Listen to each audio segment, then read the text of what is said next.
പ്രിയമുള്ളവരെ, ഞാൻ doctor Beenamma Mathew, Beena teacher, കഥയുടെ ഇന്ദ്രജാലത്തിലേക്ക് ഹൃദയപൂർവ്വം ക്ഷണിക്കുന്നു. കഴിഞ്ഞ അധ്യായം ആശാട്ടിയുടെ പള്ളിക്കൂടത്തെക്കുറിച്ചായിരുന്നു. ആശാട്ടിയെ ഒരുപാട് ഓർമ്മിച്ചു.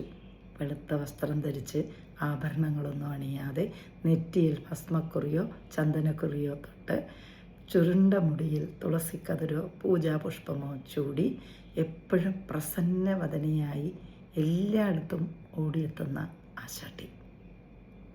ആശാട്ടി അടുത്തു വരുമ്പോൾ പ്രത്യേക സുഗന്ധമുണ്ടായിരുന്നു എന്ന് പറഞ്ഞില്ലേ?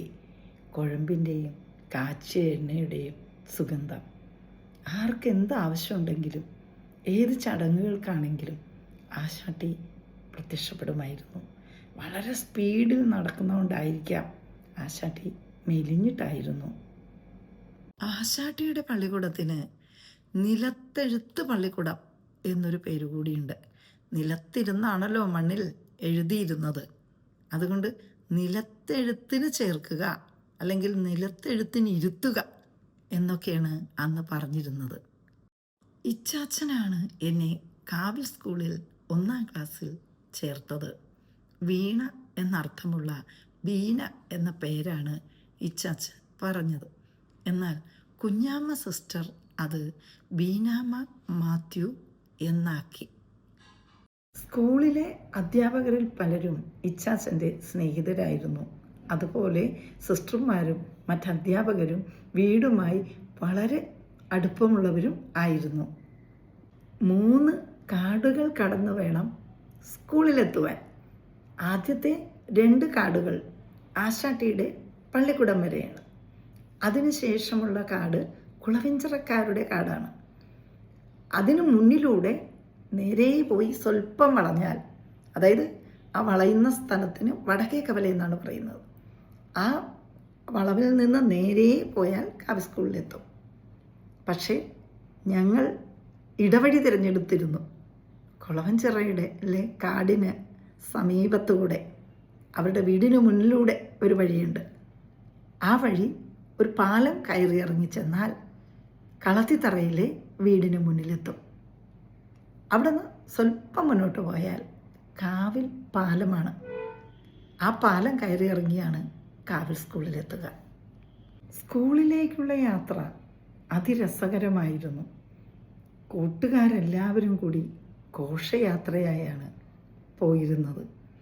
രമ, ശുഭ, മേരി, ഓമന, സരോജിനി, അമ്മിണി, അങ്ങനെ ഒരു പറ്റം കൂട്ടുകാർ.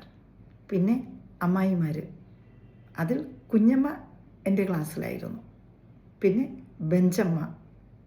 പിന്നെ കുറച്ചുകൂടി മുന്നോട്ട് ചെല്ലുമ്പോൾ വേറെയും ഒരു പറ്റം കൂട്ടുകാർ.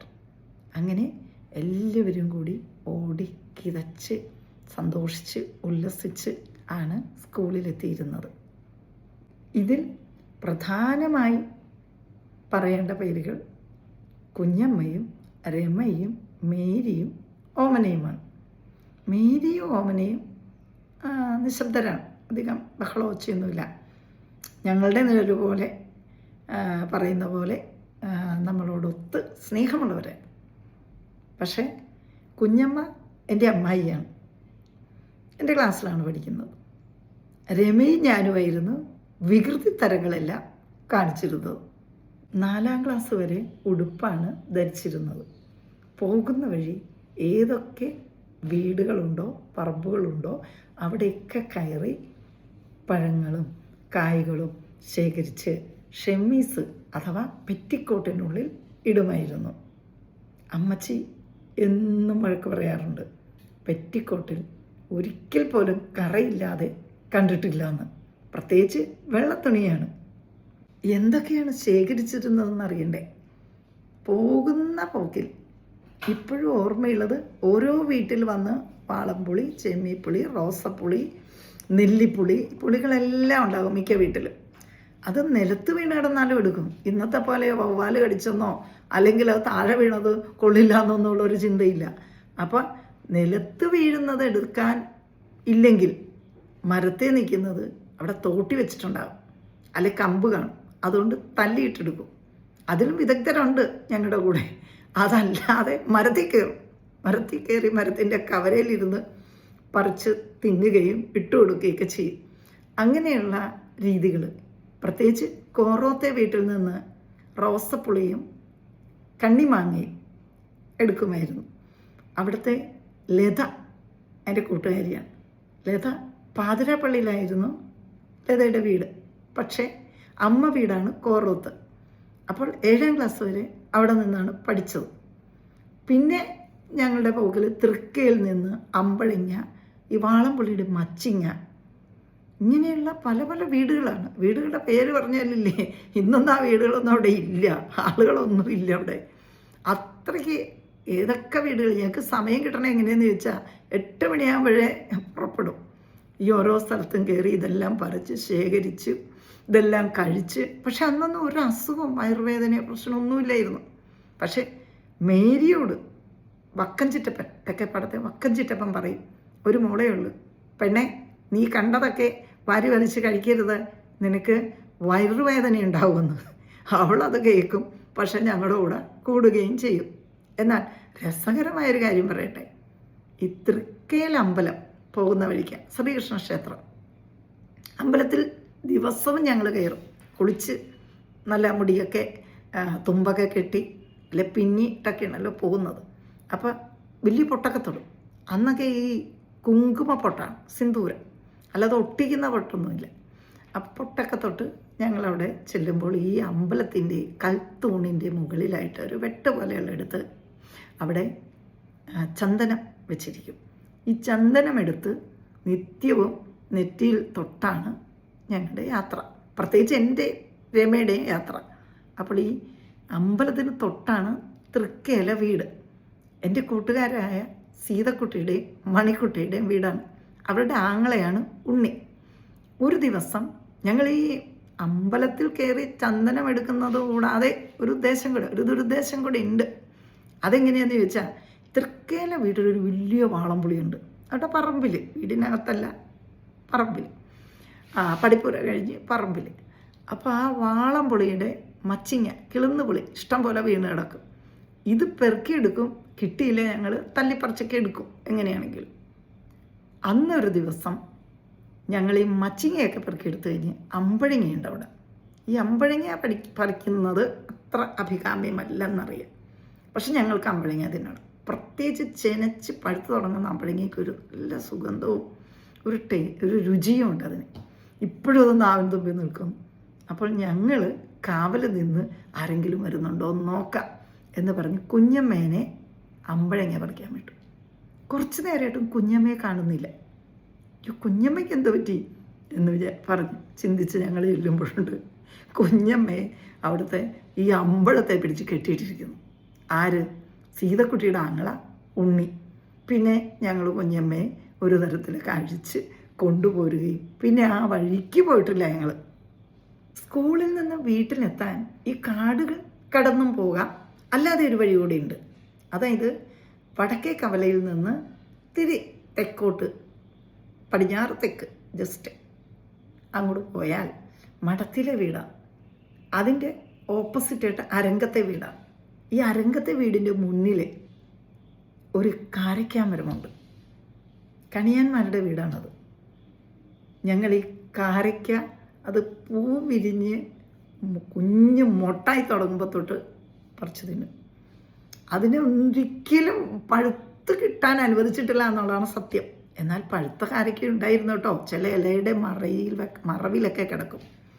അത് ഒക്കെ കണ്ടുപിടിക്കാനൊന്നും ധൃതിയല്ലേ, കാണാറില്ല പലപ്പോഴും. അപ്പോൾ അങ്ങനെ ഈ കാരയ്ക്കുള്ള വീട്ടിൽ ചെന്നിട്ട് കവര ഉണ്ട്, ഇങ്ങനെ ശിഖരം. അപ്പോൾ ഞങ്ങൾ ഈ മരത്തിൽ കയറും. ഒത്തിരി വലുതൊന്നുമല്ല, പക്ഷെ ഞങ്ങൾക്ക് കയറി പറിക്കാം. അത് കുറേയൊക്കെ തോട്ടി കൊണ്ട് തല്ലിയിടും.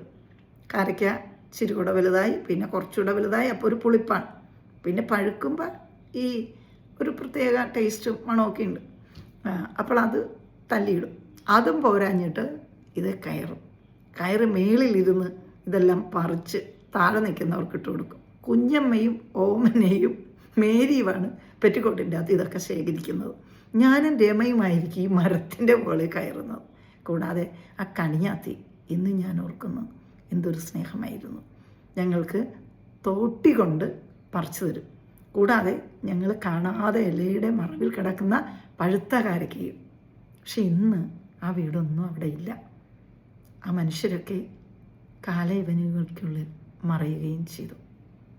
ആ വഴി അങ്ങ് പോയാൽ കുറച്ച് ദൂരം ചെല്ലുമ്പോൾ എൻ്റെ കൂട്ടുകാരി സാലമ്മ, ബിയാട്രസ് എന്നാണ് സ്കൂളിലെ പേര്, അവിടെ ചേച്ചി, ബേബി ചേച്ചി, അവരുടെ വീടാണ്. അതിനടുത്ത് തന്നെയാണ് കറുകന്തറയിലെ ഓമന ചേച്ചിയുടെ വീടും. പിന്നീട് ഈ കുഞ്ഞാമ്മ സിസ്റ്ററിൻ്റെ വീടാണേ. പിന്നീട് കുറച്ചുകൂടെ പോകുമ്പോൾ പാര്യത്തറയിലെ വീടാണ് എൻ്റെ കൂട്ടുകാരി ഡെയ്സമ്മയുടെ വീട്, ഞങ്ങളുടെ തോമസ് സാറിൻ്റെ വീട്. അവിടെ നിന്ന് കുറച്ചുകൂടെ അങ്ങോട്ട് പോയി കഴിഞ്ഞാൽ പൊന്നുവിൻ്റെ വീടാണ്. പൊന്നു ഏക മകളാണ് അവരുടെ അപ്പനും അമ്മയ്ക്കും. നല്ല തെളിഞ്ഞ മണ്ണ്, ഇഷ്ടംപോലെ ചെടികൾ, ഒരുതരം ചുരുളൻ ചെടികൾ പല കളറിലത് അവിടെ ഉണ്ടായിരുന്നു. അതിനേക്കാൾ ഉപരി അവിടെ ഒരു കറുവപ്പട്ടയുടെ മരം ഉണ്ടായിരുന്നു. ഇന്ന് എൻ്റെ കൺമുമ്പിലുണ്ട് ആ ചെടികളും മരവും. ആ കറുവപ്പട്ടയുടെ മരത്തിൻ്റെ തൊലി ഞങ്ങൾ ഇങ്ങനെ നഖ കൊണ്ടും അല്ലെങ്കിൽ വല്ല കമ്പ് കൊണ്ടോ കത്തി കൊണ്ടോ ഒക്കെ ഇങ്ങനെ ചിരണ്ടി അതെടുത്ത് കഴിക്കും. അതിന് പ്രത്യേക ഒരു എരിവും മധുരവും കൂടി ഒരു ടേസ്റ്റാണ് കറുവപ്പട്ടയുടെ ടേസ്റ്റ്. അതിനേക്കാൾ ഉപരി അതിൻ്റെ ഇല, കറുവയില തിന്നും. അതാണ് മെയിൻ ഉദ്ദേശം. പിന്നെ കുറച്ചുകൂടെ അങ്ങ് പോയിട്ട് പുതിയ പറമ്പിലെ വീട്, അതിനപ്പുറം കളത്തിലെ വീട്, കളത്തിലെ അല്ല കൊറ്റുവെൽത്തറയിലെ വീട്. കളത്തിലെ വീടുണ്ട്, അതായത് കളത്തിലെ എൻ്റെ കൂടെ പഠിച്ചിരുന്ന പേര് ഞാൻ മറന്നുപോയല്ലോ, മറന്നുപോയി. കളത്തിലെ വീട്, അവളുടെ കല്യാണം എൻ്റെ കല്യാണത്തിൻ്റെ ഒപ്പായിരുന്നു. കൊറ്റുവേലത്തറയിലെ വീടിനുള്ളിലൂടെ കയറി മുഖ്യ വഴിയിലെത്തി വലത്തോട്ട് തിരിഞ്ഞാൽ ബെഞ്ചമ്മയുടെ വീട്, പിന്നെ അമ്മിണിയുടെ വീട്, പിന്നെ എൻ്റെ വീട്. ഇടത്തോട്ട് തിരിഞ്ഞാൽ പെരിങ്ങോട്ട് കാവാണ്. വഴിയുടെ അപ്പുറത്തെ സൈഡ് കളയെഴുത്ത് വീടുകളാണ്. അതിനുശേഷം കൊറ്റുവെൽത്തറയിലെ വീട്, തോട്ടുങ്കലെ വീട്, മറിയമ്മാമ്മയുടെ തേവലക്കാട്ട് മറിയമ്മാമ്മ പാപ്പച്ചേട്ടൻ അവരുടെ വീട്. അങ്ങനെ അതിന് തെക്കാണ് രമയുടെ വീട്. എന്നാൽ വീടിൻ്റെ ഏകദേശം പടിഞ്ഞാറ് വശത്തായിട്ടാണ് മേരിയുടെയും ഓമനയുടെയും വീട്. പിന്നെ ഒരു സുജാത ഉണ്ടായിരുന്നു, അത് കുറച്ചുകൂടെ മുന്നോട്ട് തെക്കോട്ട് പോകണം. അതുപോലെ രമയുടെ വീടിൻ്റെ തൊട്ടപ്പുറത്തെ വീടായിരുന്നു സരോജിനിയുടെ വീട്. അന്നൊക്കെ കൂട്ടുകെട്ടിന് ജാതിയുടെയോ മതത്തിൻ്റെയോ വേർതിരിവോ നിറത്തിൻ്റെ വ്യത്യാസമോ ഉണ്ടായിരുന്നില്ല. ഞങ്ങളെല്ലാവരും തുല്യരായിരുന്നു.